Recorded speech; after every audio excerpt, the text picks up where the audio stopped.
Welcome to When Stars Align, a love and astrology podcast that explores all aspects of dating, sex, and relationships from a cosmic point of view. I'm Meghan. And I'm Kirah, and we're your hosts. Together, we're bringing you over 20 years of combined experience as astrologers. Each week, we'll dive into different topics. From dating advice from your favorite experts to pop culture updates, weekly dating forecasts, and everything in between. Let this be your go-to space for everything love and astro. Hey guys. Welcome back. We're here with another episode of When Stars Align, and this time we're talking about the July forecast. Yes, your love, dating, social forecast for the month of July. Fun, flirty. We're about to get into it. Heat up with the summer months. Yeah, exactly. We are in Cancer season and coming into Leo season this month. And as everyone knows, those are the hottest months, at least for the Northern Hemisphere. Sorry, Southern Hemisphere. We know it's cold down there right now. But yeah, it's an exciting time. These are the months of the lights of the sun and the moon, which is why they were assigned these two signs, Cancer and Leo. It's when the sun is the brightest, we have the most light in the sky. And yeah. It's so funny to me. July always reminds me of just new moon energy through the whole thing because we have the moon with Cancer meeting up with the sun, Leo. And it just feels like the whole month is a manifestation of what we want with love. Yeah, it's so, I mean, everyone's out and about wearing less clothes, like wanting to be seen, wanting to get sweaty. I love the top that you picked today. It's giving Cancer energy, like the little heart on the chest. I'm like, I got my little straps on. It's like very Cancerian Leo energy. We're trying to stay on brand for you guys. Yes, exactly. Wearing my Venus talisman. I mean, I'm always wearing my Venus talisman. Love it. So yeah, we're going to essentially go through all the major astro moments of the month. Yeah. The new moon, the full moon, all of the planets changing signs, and talk about who exactly, exactly what this might bring. Yes. And then two, exactly who this might be affecting in particular. Absolutely. Yeah, it's going to be a good one. If you haven't watched the June forecast, it's going to be pretty similar. So excuse us when we take our phones out if you're watching this, but we just want to make sure that we get all of the dates, all of the transits exactly right for you guys. Yeah, unfortunately, we didn't memorize the entire month in our heads. Well, this is just, I think, both of our Virgo placements. Yeah. Like, we know this stuff like the back of our hands, but we got to get it right. Just in case. Okay. So we're starting off, July starts, but we have the 2nd. That is the first day of major transits. So we start off with the sun in Cancer, and we have a bunch of planets have been in Cancer. Mercury and Venus and the sun have all been hanging out in Cancer, moving into July. But July 2nd, we get our first shift when Mercury moves into Leo. Yes. And this is also the day of Neptune retrograde in the sign of Pisces. So just to add to that big conglomeration of Cancer energy, we have some movement with an outer planet also in a water sign. So we make this joke about things getting wet and wild, but it really is a time, I feel like, for everybody to kind of slow down, get more sensual, really attach to your heart and listen to that above all else. Yeah, I love Mercury in Leo. I love Mercury in fire signs. Or just, speaking from the heart a little bit more. Yeah. I think in Cancer, we're also doing that, but it can get a little bit soppy. It can get a little bit too sentimental for some. A little illogical. And, Mercury in water signs, like in Cancer, is technically considered mute because it's like you can't talk underwater, right? So now that Mercury is back in a fire sign, it's like Mercury gets a microphone and a stage and is able to speak more prophetically, speak more clearly, speak with more authority. Yeah. And I'm excited for it. Absolutely. It's like, I always say this about certain roles in relationships and conversations, that it does not need to be traditional in any way, shape, or form, but it's a little bit like playing musical chairs where when everybody sits in their own designated seat, even if it's just for a conversation or just for an evening, that it helps things be more cohesive and fluid. As much as this is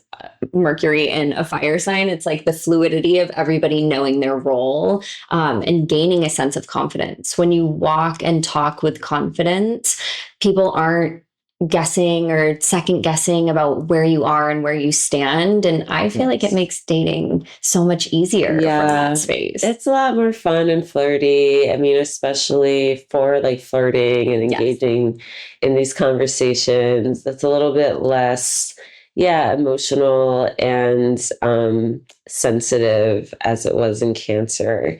So this is especially exciting, obviously, for our Leos and Leo risings. Getting Mercury here, it does make things just, kind of gives you more energy, and it gives you that microphone, know. I also love this for our Aquarius risings. As moving into your seventh house. It's just the beginning of planets moving into your seventh house of partnership. So this is just like signaling the beginning of a really, busy month for you when it comes to your relationships, Aquarius risings. Yes, they get the summer of the season. They get the best time during the summer months. It's so much fun for Aquarius rising, but the other fixed risings too. It becomes angular for our fixed risings. I also like it for our Gemini risings. This is your ruler, the ruling planet, moving into your third house, which is like all about getting out and about in your neighborhood, in your city. I love this for like going out and trying out new places, which is like great excuses for dates or dating apps like Stars Align. Exactly. It's a great time. When I see third house transits, I'm like, get on the dating apps. Put your radius, small, and find excuses to go out and try new places around town. Yeah. I was talking with a Gen Z Pluto and Sag person last night who was like, I hate dating apps. I'm not going to be coerced by a dating app. And if you can imagine, very Scorpio heavy. Of course. But the idea of hearing somebody, I say so much younger than I am, but like a full generation younger than me when I was freshly 21, it was like the most exciting thing to just go on there and meet people that you don't typically meet. Exactly. And that's definitely, I feel like what we're doing with Stars Align is like trying to bring in this really grounded, magical, astrological, there's no way, shape, or form around this. It's like it makes sense to be connected to the people that you're connecting with. Yeah, exactly. There's this, I read some book about dating and relationships over a decade ago, and I apologize, I don't remember what it's called, but there was a chapter in that book that always stuck with me, and the title of the chapter, I literally say it all the time. I tell my clients this all the time.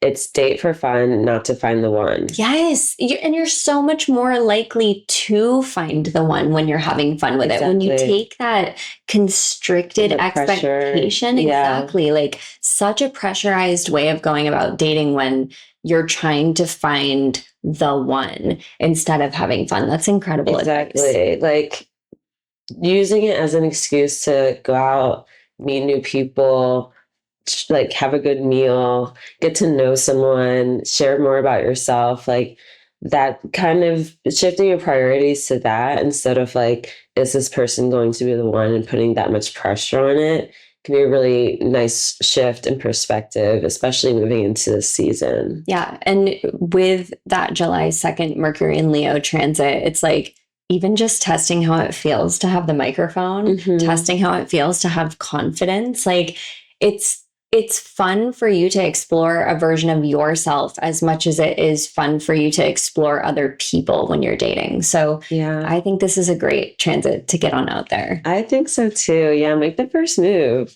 We'll see what happens. Absolutely. And that's also another good space to take the gender normalities out. Like, it doesn't matter who you are, who you're going after. If you're interested in somebody, I'm all for initiating. Yeah. Like that doesn't take away from your ability to be sprinkle, if you want to initiate. True. I also wanted to point out the Sagittarius risings because Mercury is that planet that sort of represents relationships and partnerships for Sag risings. And with Mercury moving into Leo, I'm specifically calling out the Sag risings who are traveling. I'm calling out the Sag risings who are in school or studying right now. Yeah. You might be finding love during this transit. Because this is Mercury moving into the ninth house. Yep. Of higher education, of foreign lands, travel, different cultures. So if you are having like your fun Euro trip or wherever you are this summer, specifically to our Sag risings, and I'm also going to shout out the Gemini risings for this. This is definitely also, again, like studying abroad, going to college, like summer school. Keep an eye out, keep an eye out for cuties. Shoot your shot. Maybe use Google Translate while you're connecting with these cuties. Yes, exactly. You might have a little bit more confidence in your translating abilities. Love that so much. Yeah. So then we move on to July 5th, and we have a Cancer new moon. So in this month that I was talking about, we're bringing the lunar energy of Cancer, but we're also bringing the solar energy of Leo. But this is the actual date of the new moon in Cancer. Yes. And I personally love the new moon in Cancer. Good. As a Pisces rising, I'm going to shout out the Pisces risings because this is our 5th house of pleasure and fun. And I just love having Cancer in my 5th house. I think as water risings, we get the good end of the stick when it comes to having a juicy 5th house. But yeah, it's all about pleasure. It's all about fun. It's all about creation and what we give birth to, which can be babies sometimes. But so shout out to those who are trying, and reminder to those who are not trying, this could be a little fertile. This is not the pull and pray month. Yeah. This is not the month for pull and pray. Exactly.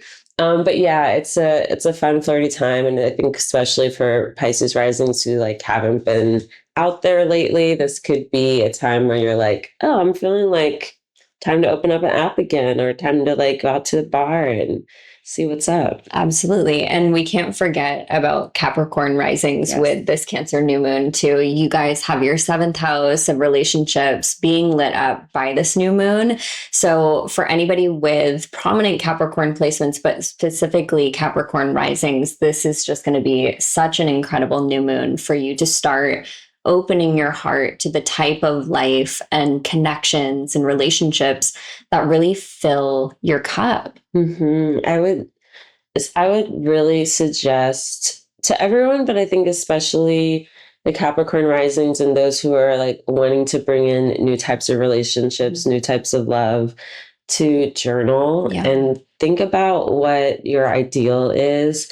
I always tell my clients, think about daydream. You don't even have to journal. Just daydream. What would an ideal Saturday be like with your person? Yes. And you don't have to think about what they look like or how much money they have or whatever. Don't think about those specifics. How do you feel? Who's better you waking up in? When you roll over, are you getting up first? Or are they getting up first? Are they making you coffee? Are you guys going to the farmer's market? Are you holding hands? Imagine what a regular day would be like with your person, because I think getting into that, the new moon is such a great time to get into that mindset of potential. Absolutely. And it's kind of the Ace of Cups card, you know, it's here's this potential energy.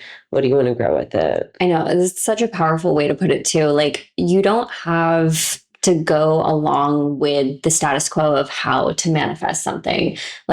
For me, it's writing notes in my note app on my phone. I also love pen to paper journaling. That's me. Yeah. Visualization meditation is a huge one too. But with this being a new moon in Cancer, it's if you can get yourself, like Kirah was saying, to feel those feelings in your body, that is really kind of that lock and key potent cheat code to harnessing this new moon's energy. It's just giving you the opportunity to bring these things to life through your emotions, through your heart, and through that kind of intuitive sense about yourself. The one thing too that I want to say is this is not the time to limit yourself. I think bringing that Capricorn energy, and when we talk about Cap risings, it's like everybody talks about them being so cold and so rigid and so emotionless, but they're great structure builders. So thinking outside of the box into the legacy that you want to create.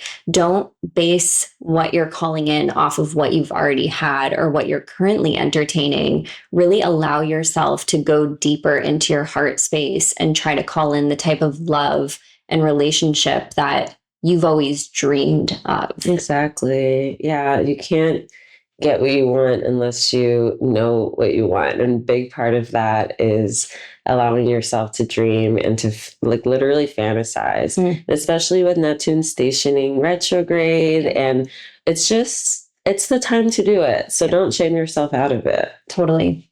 Let yourself be a dreamer. I feel like so many people are like, I lost my sense of creativity. I'm not a creative. I'm not an artist. I'm not a dreamer. It's like, you may be detached from that part of yourself, but we all have that. That is our most innate way of being human. That's part of being human. For sure. I also just want to quickly shout out our Cancer risings because happy new moon. Both the sun and the moon in your first house. We have Venus still there for now. And yeah, this is just like a really great rebirth, refresh energy for our Cancer placements too. So happy new moon to you guys. Absolutely. Yeah, really all of the cardinal signs I feel like are being illuminated by this. So Aries and Libra, we have to shout you guys out too. And with the North Node in Aries and the South Node in Libra still, it's like, let yourself come away from your comfort zone. Let yourself come out of people-pleasing tendencies and really allow yourself to get into the mode of self-prioritization and knowing that if you're calling in the type of love dynamics that you want, ultimately there's somebody out there looking for that same dynamic too. That's what makes relationships so powerful. Yeah, that reminded me that this is squaring the nodes, this new moon. Yeah. And so there's likely going to be a huge like pattern recognitions happening. Like, oh, this is a pattern that has been happening for a while. Like that sort of recognition. And oftentimes confusion with the squares to the nodes, like which direction do I take? Which way do I go? So yeah, look out for that. I think clarity comes, just a couple of days after the new moon and we get planets moving into Leo, more planets moving into Leo. So yeah, you might be in that space. Just keep an eye out for that. Absolutely. We have on July 8th that Mercury in Leo is sextile to Jupiter and Gemini, but we also have the North Node that I was just mentioning in Aries that's sextile to Jupiter as well. Okay. So there's this really beautiful kind of, I view it like a lotus flower expanding on both sides, like it starts in this one bud and expands. But anytime we have these, I say positively inclined planets or planetary placements in sextile to one another, it's just, I don't know, it feels like they're holding hands. Yeah. Like juicy, fun, sweet. Yeah. It's going to be a nice energy. Many of my friends used to call it sexting. So it's like they're sexting each other. And yeah, it's just really, it's light and it's easy. And I think it's really good for flirting. It's really good for just like talking about your interests with someone and like getting like gaga over someone nerding out over their stuff. Because it's very like information sharing energy too with Mercury and Gemini. Mercury in Leo. In Leo, yeah. Sorry, I meant to say Mercury and Jupiter. But there's still Gemini energy thrown in there. So it's like, I'm going to give that to you. Jupiter and Gemini, Mercury, But anyway, it's like, it's really great for getting to know someone. Absolutely. Yeah. I mean, the comparison to sexting is so good just because it's like you know that you both want it, right? Like you're if on you're the same page. Exactly. So it's like and then I want to say too, with the North Node thrown in there, we talk a lot about saying no to the things that don't resonate. But instead of this feeling like a void transit where you're like clearing things out and saying no to the things that you don't want, we just passed this new moon. I feel like the energy is still going to be very vibrant here of calling things in. Definitely. Focus more on saying yes to the things and people and dynamics that you do want. And the things that you don't want will naturally fall away in the fact that you won't have the time, the money, the space, the energy for them. Like this transit really gives me the visual of just going, yes, I want this. Yes, I want this. Yes, I want this. And eventually your shopping cart's going to be full. So all of the things that you don't want don't fit anyways. Yeah. And I especially love a Mercury Jupiter aspect for our mutable risings, our Gemini, Virgo, Sag, and Pisces risings, because it's like the planets that rule you and the planets that rule your other are interacting with each other. So that's always really great for connecting with others. Mercury and Jupiter were together in Gemini at the beginning of June. So if you had something like starting in early June, this might be kind of like the next step to that partnership or that relationship.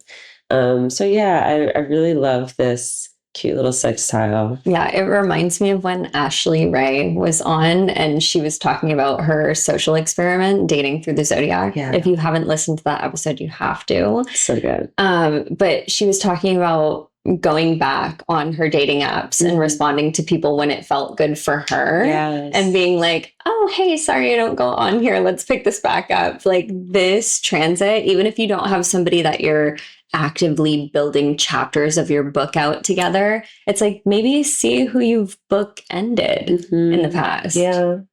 That's reminding me I have to do that too. You're like, so I have some people in queue right now. Very much so.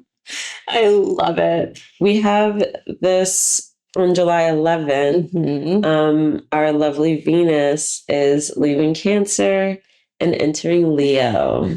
If anybody remembers Venus retrograde in Leo last year. Summer Barbie 2023. Exactly. This was also last summer was the summer of breakups. Like yes. I feel like, who was it? It was Rosalia and her guy. There was just there was like too many to recall. Absolutely. Yeah. I'm having a total brain cramp. It's just overwhelming. No, there was like at least 10, which is why I'm like, But this time around, we're not in Venus retrograde. Yeah. We're Venus transiting into Leo. And I think the thing that we can take from last summer and bring in is just the passion and the fervor. Like maybe it's not fights that end up breaking up your long-term relationship, but it's this feeling of tension and allowing yourself to really enjoy tension as it comes. Like, as a native New Englander, there is nothing sexier to me than good banter. Yeah. I'm like, I want to go back and forth with people and just know how to rip on each other in the right way. And also, I said this to my therapist recently. Shout out my therapist. But being like, I want to be looked at as a person and not a problem. And I feel like when you have good banter with people and you know people's limitations, you get to kind of go to the boundary. Yeah. And I see Venus and Leo in that same way, like kind of letting go of some of the sensitivity of Venus and Cancer and allowing yourself to roll around and have that playful pack mentality that Leo does. Exactly. My favorite thing about Leo energy when it comes to like dating and sex in particular, I guess, is the praise. And I think the Venus in Leo transit is like a really great time to like maybe see if you have a praise king. Yes. Because Leo energy, Leo placements, they will praise you like no other. And it's a really beautiful thing. And I think if you're not used to that, maybe try it out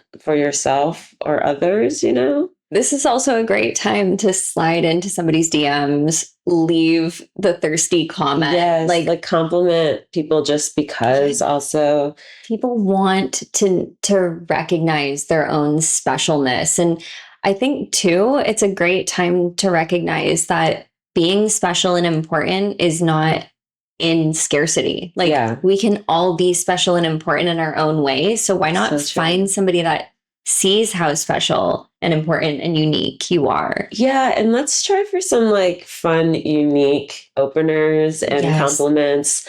We're not just saying like sliding into DMs and being like, you're hot. No. Because come on. Exactly. It's old, it's tired. I want like the mini paragraph. I don't want like a full one pager. Like if you're sliding into my DMs, I just met you, but I would love to see something from everybody. And also like, feel free to send it to us, right? Like we have an open email inbox, but to see kind of the thoughtful and intentional praises that come out of this time. Exactly. I mean, one time someone tried to match with me on Hinge and they said simply, I would fight God for you. Me too, but wow. I was just like that, like what an opener. So good. And you're never going to forget that. Like, I'm like, how long ago is this? I don't even remember. Exactly. Like there's so good. Something about just being unique. And I don't even want to let the like hurt parts of our brain come in and be like, that person was probably saying that to everybody. No. Drop it. Doesn't matter. He said it to you. Right. He said it to me and it made me smile. Yes. I love that. And I think you should hold on to that for life. Those are the types of openers that we need during Venus and Leo. Confidence. Yep. We are operating with confidence this month. Mars is not in Cancer yet. Okay. So confident. Absolutely. And I feel like for those with prominent fixed sign placements, Venus, Taurus, Scorpio, Aquarius, this Venus in Leo is just going to feel like you're on your A game. You've got it going on. Yeah. And you would be robbing yourself and doing a disservice to stay in, to not connect with people. Like that is the time I feel like for fixies to get out there. Especially our Leo risings. This is what the kids are calling Riz, right? Yes. It's Riz time. No. It's Riz time. Hey, fellow kids. No, but we're not old kids. But yeah, it's that charisma. It's that natural, just like people are looking at you, you're looking hotter. This is a time to get your hair cut, to go shopping for new clothes, Leo risings. Try some new stuff with your makeup, with your nails, with your accessories. Especially join yourself. Gold. Yes, this is a month of gold. And I love this for Aquarius risings, of course, too, with Venus moving into your 7th. That's also lovely time. And then for who else has? Oh yeah, of course, our Aries rising. Yes, the 5th house getting lit up. And it's the ruler of the 7th in the 5th house too. So this is something that can really, like, if you're partnered already, this can be having a lot of fun with your partner. Trying new things in bed, especially. It's just like a very fun, sexy, sploosh time for the Aries risings. I just got pushed an ad this morning about this, like, stepping outside of your sexual box. Whoa. Like, it's a subscription. Cool. And you put in what you like, your partner puts in what they like. That's a great idea. Yes. And then it takes anybody who's in long-term relationships or marriages or partnerships into this place where it's like, oh, well, we got the box full of these little sex toys and goodies. And it kind of encourages the people subscribing to it to step outside of their box, even if you're in a mundane pattern with your partner. I feel like Venus and Leo, you don't have to subscribe to this box. Like, you're not affiliated with them. But maybe we should give them a sponsor. Absolutely. But it's like, just understanding, it doesn't matter how long you've been with a person, how many times you guys have been in the same position. I'm like, not even going to throw missionary under the bus because I love it. Yeah, who doesn't? But like some people, I had a long-term relationship where all we ever did was doggy. And I was like, do you hate me?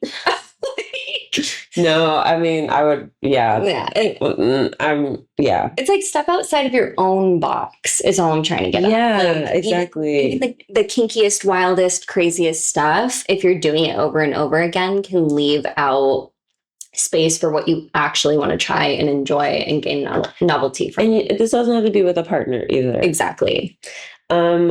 I also wanted to shout out our Libra risings because Venus is your ruling planet and moving into Leo is your 11th house of community and friendships and groups of people. And so again, and social media, followers. So this is a great time for like, what do they call them? Which one? Thirst traps. Oh, I was like selfies.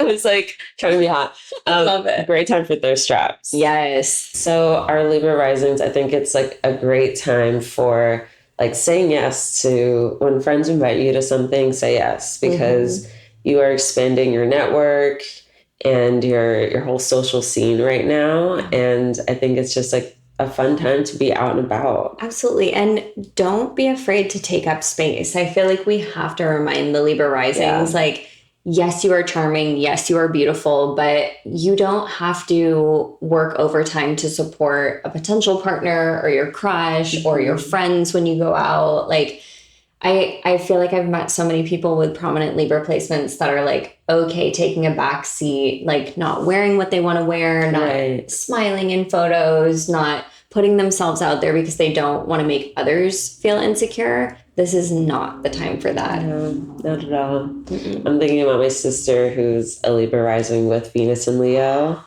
And yeah, her birthday's coming up, but I'm just like, she has so much fun when she dresses up and like gets to show off. As she should. Exactly, I'm as like, she should. I've had so many Libra risings in my life, and it's like, they almost feel bad when they're shining too bright, but that's what they're meant to be doing. Yeah, exactly. Venus. It's time.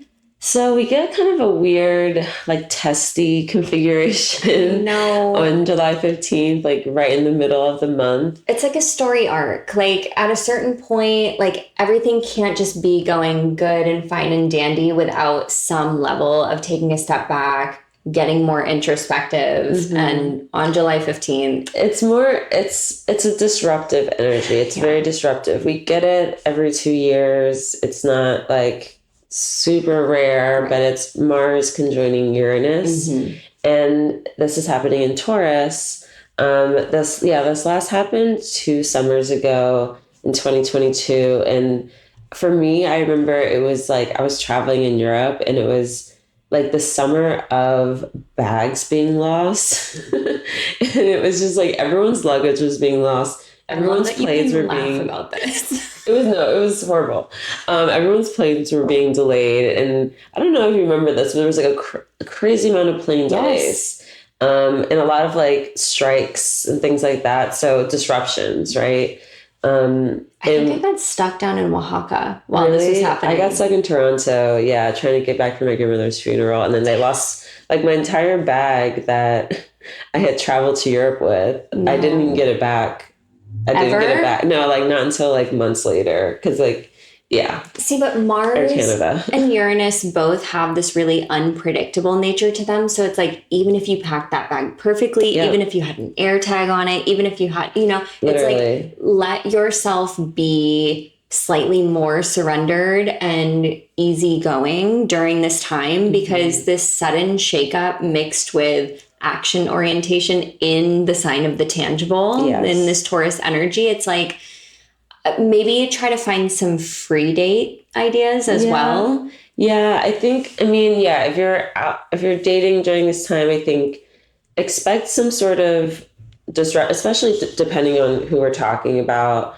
But expect there to be some sort of disruption. And I think it's not just Mars coming to Uranus. We're going to have Mercury squaring Uranus. We're going to have Venus squaring Uranus.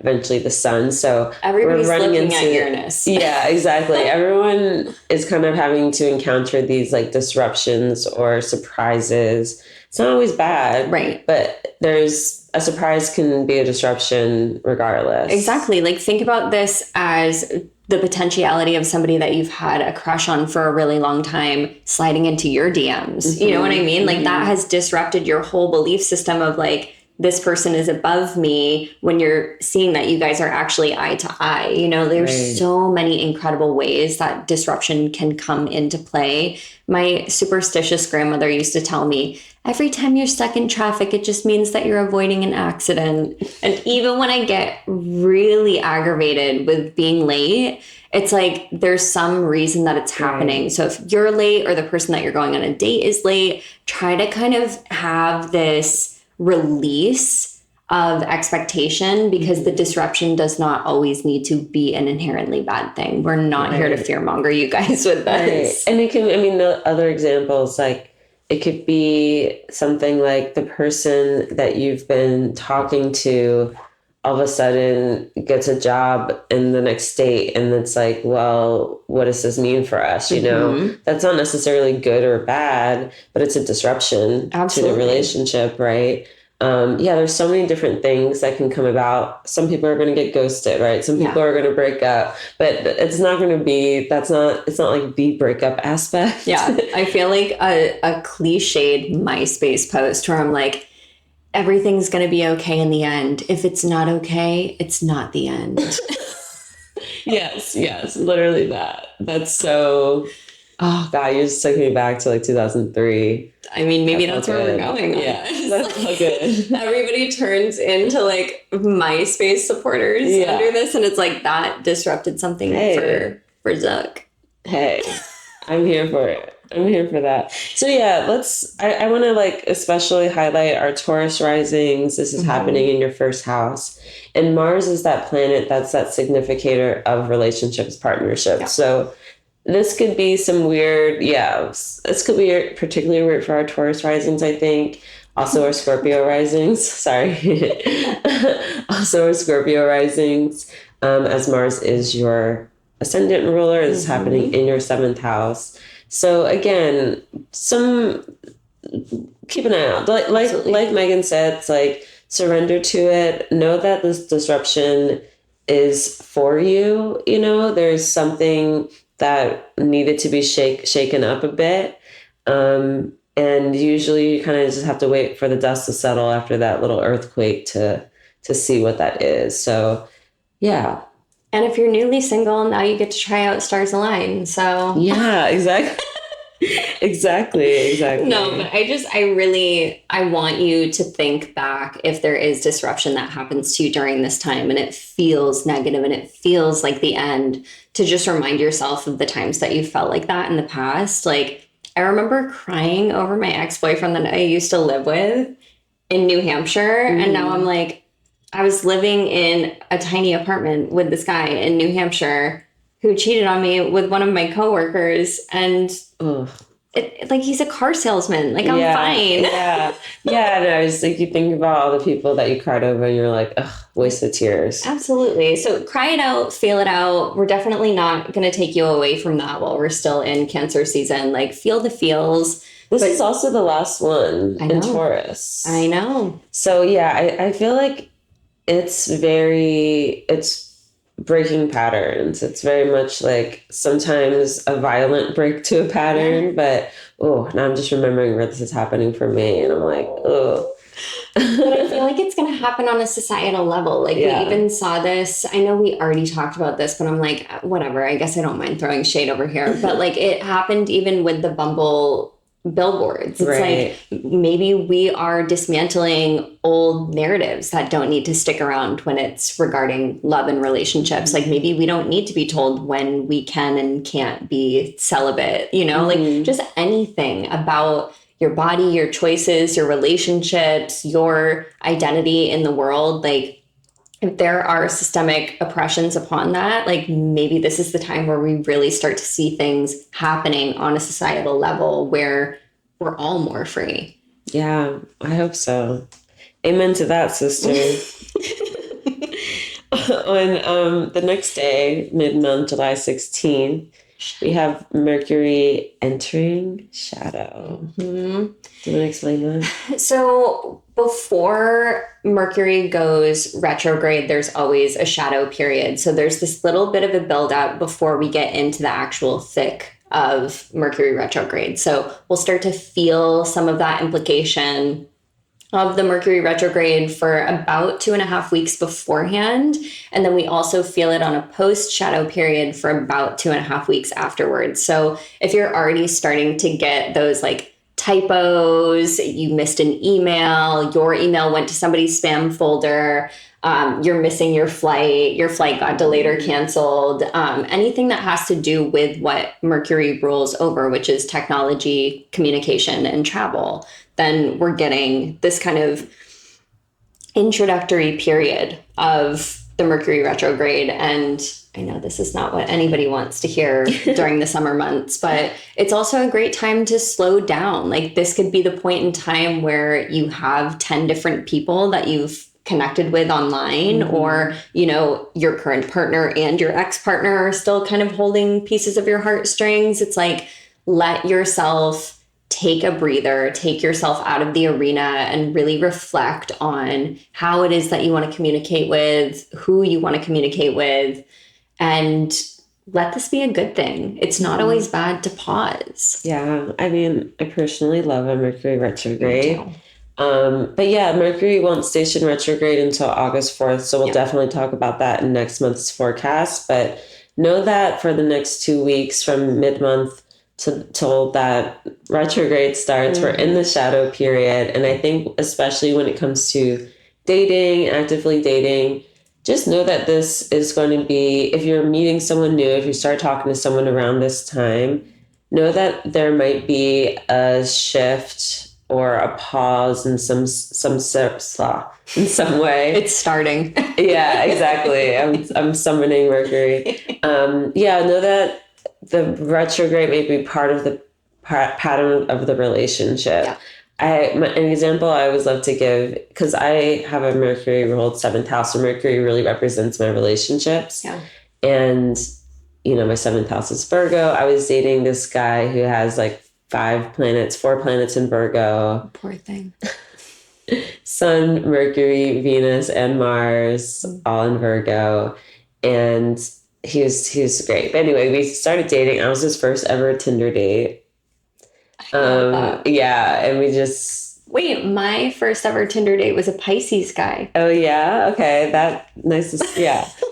So, yeah, he was great. We ended up hitting it off, and I was like, oh my God, this guy, like, this is the one. And essentially, like, as soon as that retrograde started, it wasn't red flags or anything. I just started realizing, like, oh, maybe he isn't the one. Like, yeah, maybe like incompatibilities. Yeah, like maybe there's some incompatibilities here. And then by the end of the retrograde, I think that's when I had ended our relationship in that way. But I was like, can we still be friends? Yeah. And we're still very good friends to this day. It's almost been 10 years. He's one of my favorite people ever. But we were very compatible on one level, but, you know, not for the long-term relationship. And the pattern in all of this is I see him almost like every time there's a Mercury retrograde and I'm like in the same city as him, I will see him. You have the most like psychic shit happen to you all of the time. A Pisces rising, but it's Mercury. Honestly, it's having a Mercury ruled 7th house. I have a lot of Mercury pattern things with people. But yeah, so he's from LA. He lives in New York. So one way or the other, like I tend to see him during Mercury retrogrades. Is there anything that he or that relationship represents to you though? Like, is there a reason that it keeps coming back around in your mind?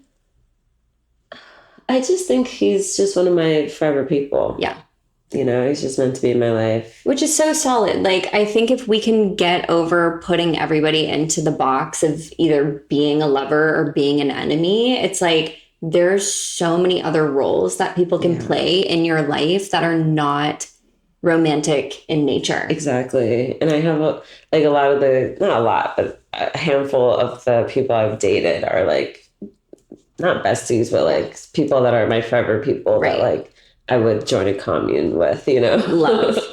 But I mean, for people who have prominent Virgo and Gemini placements, because those are both ruled by Mercury, this shadow period, you're most likely going to start to feel this ahead of time. It's kind of like the VIP section before Mercury retrograde sets in. It's like, come on in. Yeah, and I think also with that being said, the Sag and Pisces risings, because this is your 7th house, this is your relationship planet.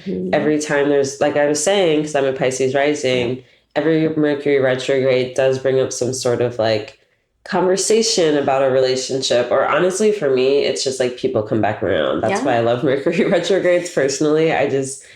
Who's going to pop up from my past this time? So keep an eye out for that. And that's not always a bad thing at all. It's not always like, terrible ex-lovers. It's like, oh, hey, like this person randomly DMs you or you run into them on the street or what have you.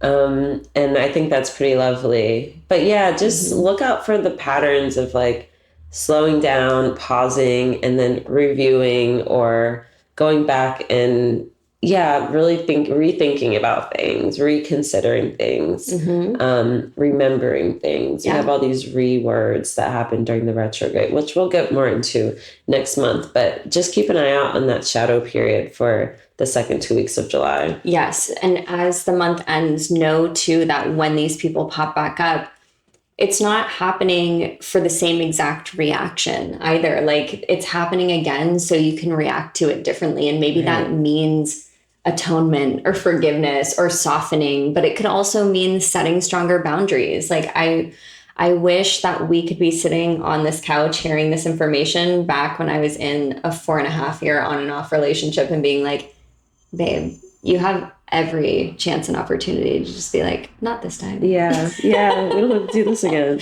We don't. But yeah. So you have your choice. We'll talk more about that in the next forecast and in our weeklies as well. But next, we want to talk about our next planetary shift. Yes. On July 20th, we have Mars, action, passion planet, moving into Gemini. Yeah. This will be interesting because we had Mars here for like 6 months, 2 years ago, last year. I guess it was the end of 2022. Into 2023, I believe. And it was retrograde there for a while. So it's interesting that it's coming back and kind of flaring up this part of our lives again. Absolutely. I'm trying not to get into like the whole political discourse parts of this because this is a love and dating podcast. I know. And we don't want to go on that. But it could also be having open communication about larger things with the people that you're dating. Like see where the people that you're dating are at. Do your values align? I think Mars and Gemini brings, because Gemini is ruled by Mercury, it brings this heady kind of intellectual energy over the way that we're taking action. So it's very bantery. I feel like this is like the banter placement. 1000%. I'm like, if you have Mars and Gemini, you know where to find me. Yeah. It's just... don't come to me.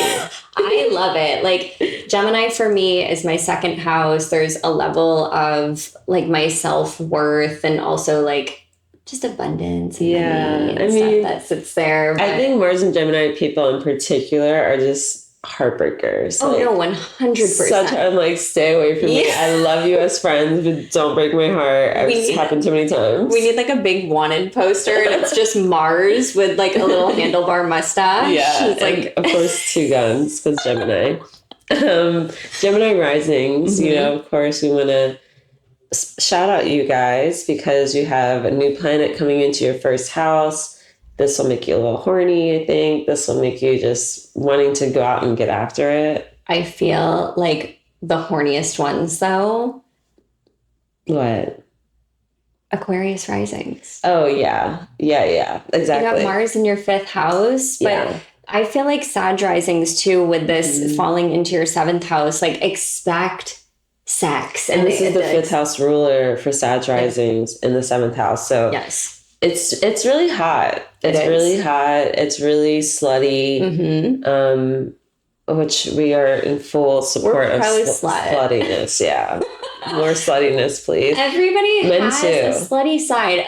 Yes, exactly. I need want men the in short hoochie daddy shorts. Exactly. I want a thigh tat. I want a man bun. I want to see some midriff showing. Oh my God. If you go up to scratch your head, I want to see a little bit of midriff. Oh, it's so good. Like a little like surprise tattoo somewhere, a piercing, you speaking another language, like just stuff that nobody is expecting. And that is the beauty of Gemini. It's like the novelty, the surprise, the excitement. There's always something that they're doing and learning that nobody knows about because they're moving so quickly. But when Mars goes there, it's like we're all going to start to feel this just like sultry, slutty, fun, exciting passion. Exactly. It's gonna be hot for a lot of people, and especially it's going to be moving into this conjunction with Jupiter too. So that's gonna be interesting. It's gonna be really steamy. I'll just say that. Do you have like when you think about Gemini from like a sexual standpoint, what 0 to 10? What do you mean? Like how are Geminis in bed? Oh, people with prominent Gemini placements. Geminis have been some of the best I've ever had. Yeah, I have some Geminis in mind right now that, unfortunately, they're just too good. It makes it hurt so much worse when they run away. Literally, oh my God. But no, I mean, I think, I love a Gemini in bed. Usually they're very like switchy, which I love. Yes. And just kind of willing to try different things. And like a Gemini will fuck you in the kitchen. A Gemini will, you know what I mean? Like, I did for not no reason. think you were going to say in the kitchen. I fully thought you were going to go somewhere else on the body. And I was like, yeah, no, absolutely. No, No, I'm thinking about like a Gemini who's fucked me in my kitchen, and then a Mars and Gemini who also fucked me in the kitchen once. At some random person's house. My Gemini ex was huge on the dining table, and I'm like, you have 3 roommates. Like, and no. They're like, we need to try something different for fun. And I'm like, that's also why your coworkers coming back for more, my friends coming back for more, and the neighbors coming back for more. I'm like, okay, whatever. Yeah. I got it. Geminis be around town. They do. That's for sure. We all will most likely have a little chomp around town when Mars is in Gemini, so have fun. We're giving you a permission slip. Exactly. The very next day. So the very next day, there's like 80 million things happening in the skies, and we're not going to talk about all of them. But I want to focus in on the Capricorn full moon, because Capricorn, being the sister sign of Cancer, does not always get the credit that it deserves, I feel, for lunar transits. But I feel like Capricorn full moons are such an incredible time for you to really root into your self-worth. Like, to understand that whoever or whatever habits you're letting go of under this lunation is ultimately working for you to be more self-respecting. Yeah, I love a Capricorn full moon personally. But especially for our Capricorn and Cancer, people and risings, this is really spotlighting your relationships and partnerships. And just kind of, I think of full moons as like a spotlight, and we get revelations. We get like almost like a movie, like a projection, like what's going to happen. And so they're really here for just seeing what happens, in my opinion. It's like this peak of energy, and we're just here to witness it. So, I really think, especially the Cancer and Capricorn risings, keep an eye out. I really like this for our Virgo risings too. It's in the 5th house of that pleasure, sex, fun, gushy stuff. Which could be an incredible time for you, even at home or solo, to be experimenting with what it is you like, or removing not even just sex oriented, but like creativity and pleasure oriented, like how you like to flirt, or what you're not going to put up with, as far as like people trying out their one-liners and their openers too. Maybe this is the time where you stop responding when somebody's just liked your profile, or somebody's gone through and liked 20 of your photos. It's like, you deserve more effort than that, my Virgo risings. Period. Yeah. Yeah, I really like this as sort of the spotlight in the month. And there's a lot happening this day. So it's this very peak of energy. I'm just going to run through all like the astro. Give everybody like a little bit of a taste of how this day is going. It's just a lot. Okay. So it's like really this, I don't know if it's a weekend. When is this? Okay, yeah, it's a weekend. So this is happening over a weekend. July 21st. July 20th is a Saturday. And then the 21st is a Sunday. Yeah. So we have the full moon. Well, I'll just say on the 20th, we have Mars entering Gemini. The 21st, we have the full moon. In Capricorn. We have Venus and Leo sextiling Jupiter in Gemini, which is really cute. It is. We have Mercury and Leo squaring Uranus and Taurus, which can bring some like surprising news. This is when we were talking about that like disruptions coming in that you might see again, especially for our Sagittarius and Pisces risings, and our Gemini and Virgo risings. We also get the Sun trine Neptune, which is very sweet and imaginative. And then Mars is going to trine Pluto. So there's just a lot happening. And I feel like this is a great kind of tie back to the new moon in Cancer, where we're telling everybody to dream. But then once you've been in that mode of letting all of those dreams come up with this day of so many transits and aspects that we're seeing under that spotlight of the full moon in Capricorn, it's like, how can we bring these dreams to life? How can we clear out everything else that's on set and just let life kind of play this movie out of the dreams that you want? Yeah, and I love Capricorn energy, especially for grounding things into reality and like grounding them into the earth and forming them, you know, out of actual earth. Totally. Making them real, essentially. So only say yes to people whose words and actions align under this lunation. That's a great point. Oh, I feel like it's so easy to get swept up in the words and the promises that people have in the dating pool. And I don't mean to be a Debbie Downer. I'm genuinely not a realist. I feel like I'm so dreamer. It's not even funny. And but you're Virgo. I know. It's backfired on me so many times. I'm just like, okay, I have to be real. But it's such a good time to be like, yes, this person is promising me X, Y, and Z, but what are their actions saying to me? I love that Capricorn, not in an unkind way, but it really is the taskmaster and the planet of karma or ruled by Saturn, which is the planet of karma, because it needs you to pass the test. Integrity. Like someone needs to be showing you their integrity in order for you to trust and want to build with them. Totally. The next day, so I told you this is a busy weekend, but this is Monday the 22nd. Leo season starts. Yes. We have the sun transiting into Leo. It loves being there. Yes. It's its ruling planet.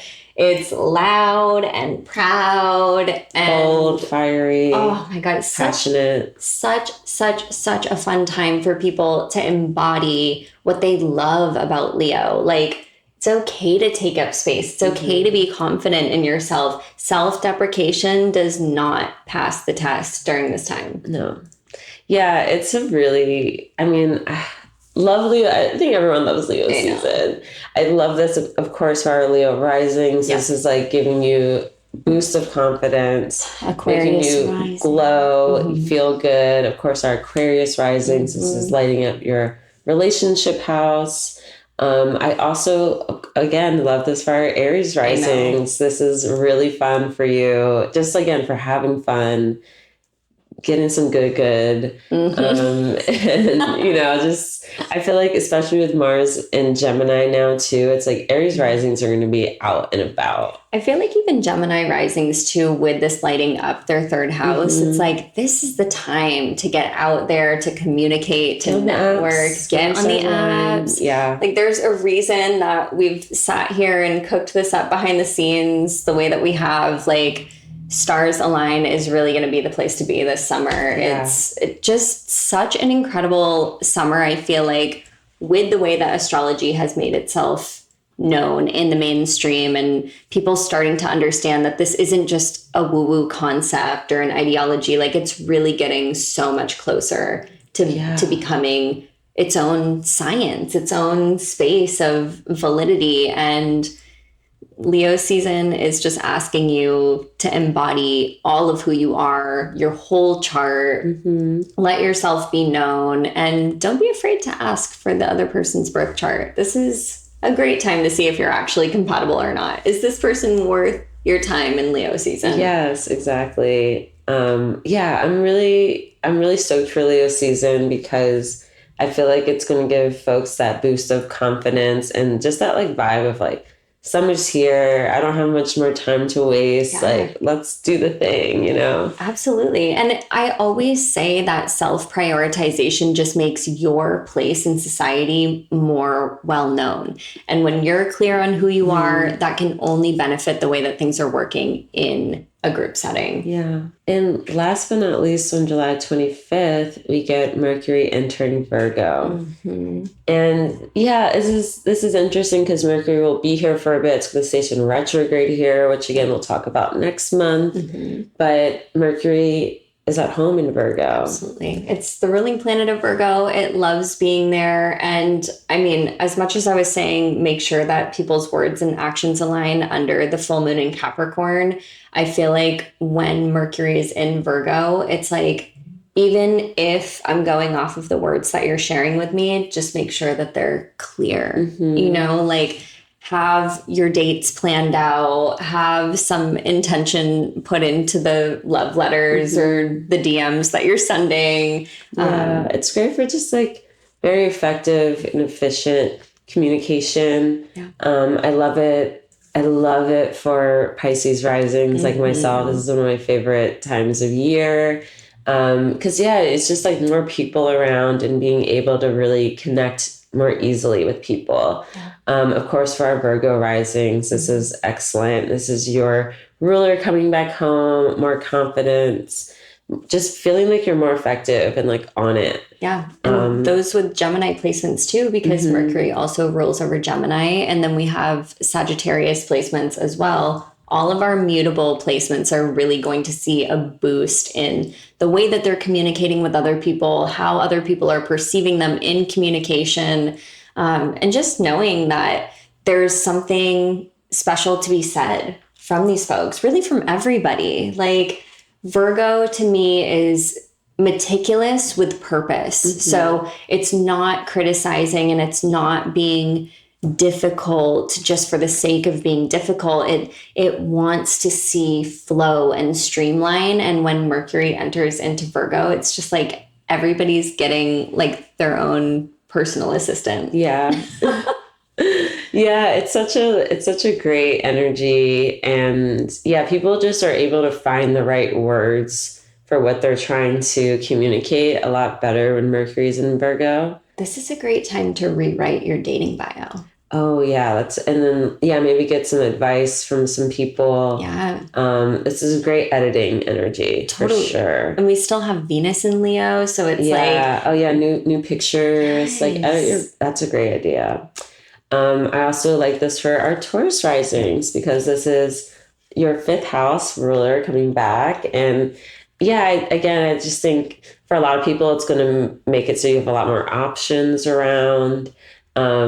It's a fun time. And again, remember that the retrograde will start on August 4th. So that's something to keep in mind. It definitely doesn't mean don't date or anything, but something to keep in mind while you're dating. Yeah. And maybe try to get your little dating bubble figured out before August arrives. Yeah, exactly. But that's what we have for you this month. Yes. We're excited for July. And we hope you have a great time out there dating and fucking and whatever else you're doing. Be loud, be proud, have your neighbors call the cops on you because you're having so much fun. Yeah, exactly. With your lover or lovers. Exactly. Just have fun this month. Trust me, trust us, try your best to have fun because things get weird in just like the political climate. We know in the US we're moving towards an election year and it's like we need some sort of reprieve. We need to be able to let loose and connect. I think more than anything, connect with people and form relationships and connections, because like that's how we get through this annoying mental, social, political hellhole that we live in. Like tension is good, but divisiveness is not. And don't let any systems, anything in society pull you away from remembering that we're all just people and we can look each other in the eye and find something in common. And the summer is the most incredible time because what you see is what you get. That part. Bye, guys. Bye. Have fun. Thanks for tuning in to When Stars Align. You can catch us every Tuesday for new weekly episodes. Be sure to subscribe, rate us 5 stars, and leave us a review to help more people find us. If you have questions about your love life that you're interested in us answering on a future episode, be sure to submit them in the link in the show notes. This podcast was created for Stars Align dating app. Produced by Meghan and Kirah and edited by Chad the Maverick.